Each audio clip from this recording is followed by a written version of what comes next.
We've already driven the new Jaguar F-type R Coupe, and we very much liked what we discovered. Around the Barcelona GP circuit in January, in fact, we thought it was just about unbeatable for the money.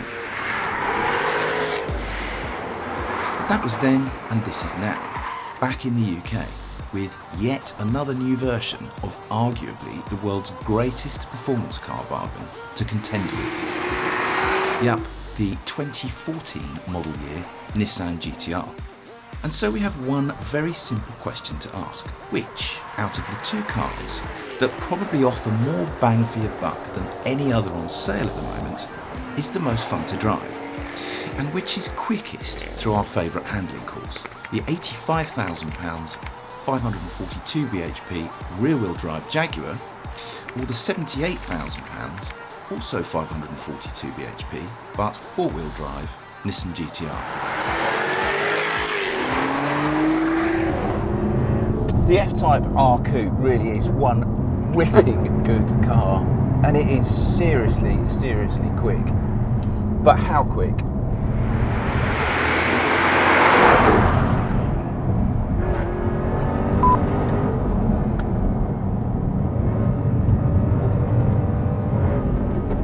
I'm in dynamic mode this time, but I haven't. Ah, no, that's ruined it. Need to turn everything off. I haven't got the traction control turned off because I just thought I'd do one run with the traction control switched on. Just yeah, it's still quite rapid with the traction control turned on, but it's just taking the throttle away from me too much. And when it does take it away,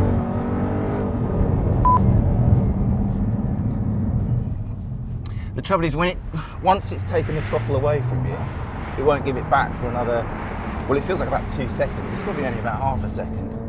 But there's just that delay, and I'm sure that with the TC switched off, that will produce a quicker time. But gosh, leaving the times aside, it's just lovely to sit in this thing. It really is. It feels proper. It feels like a serious sports car. I really like the steering. The brakes are very good.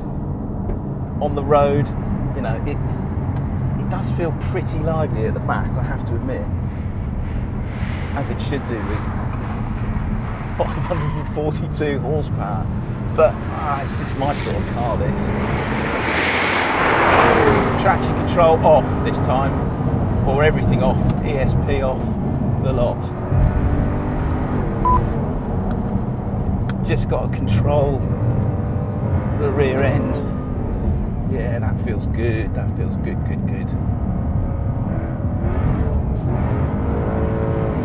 That doesn't.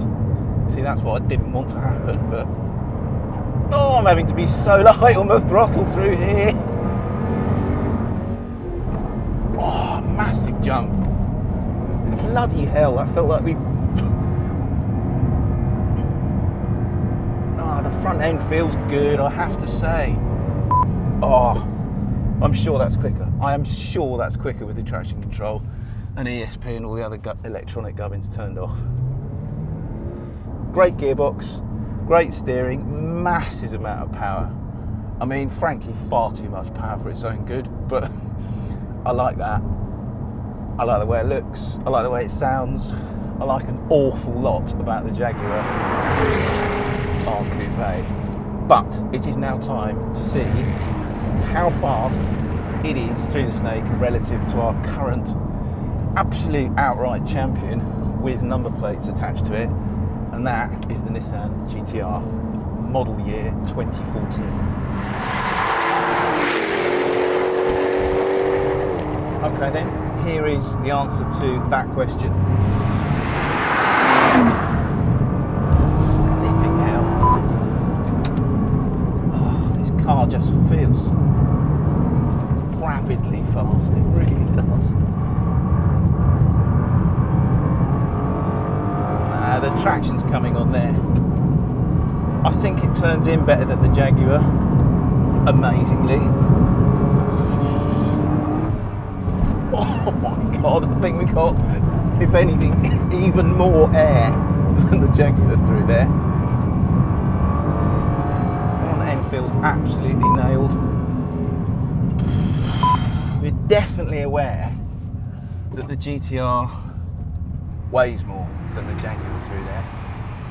Every little direction change, you just need that little bit more time and space to allow the car to settle before it really commits to the next direction change. Turns in beautifully, rides better than I remember the GT-R riding, but they have changed that, and they've changed the engine parameters, or the engine kind of tuning for the 2014 model year car to make it that little bit more refined, that little bit more comfortable.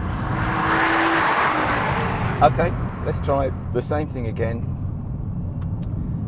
but this time with the ESP and the traction and all the electronic gubbins switched off, which should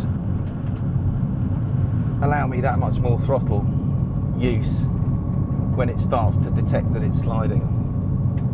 I've got a feeling the GT-R is going to be quicker, despite the fact that it's got identical amount of power to the Jaguar,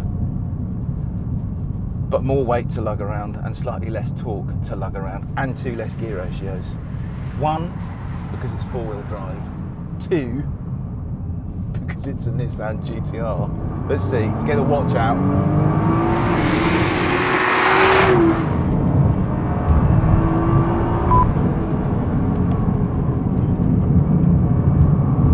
Oh, I feel so good through there, it really does.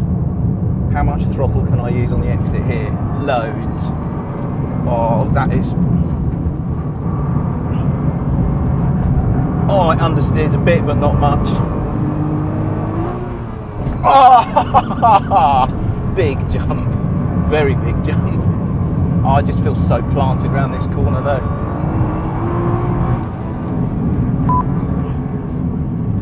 Wow, that is quite a wild ride, I have to say. It definitely understeers a touch more than the Jaguar, but the way it rockets out of the slow corners, that's just phenomenal. They're definitely both quicker with everything turned off. The thing is, in the Jag, it's so easy to light the rear tyres up, whereas this, you get it to the point where the nose is there, it's not going to wash out wide. You can just mash the throttle down and it goes. Big difference. I'm slightly out of breath after that. Flaming egg. So that's the GT-R, the 2014 GT-R. It's definitely a bit more comfortable, a teeny bit softer, quite a bit more civilised in feel, although it still doesn't feel or look or even smell anything like as kind of luxuriant and exotic as the Jaguar inside. But we came here to see which one was quickest through the snake, and we've proved it, that the Jaguar is bleeding quick, but still not as quick as the GT-R. I'm not even sure a rocket-propelled sled would be quicker than GT-R through that snake. Awesome car, the GT-R. Very nice car. Jaguar R-Type Coupe. But the GT-R wins.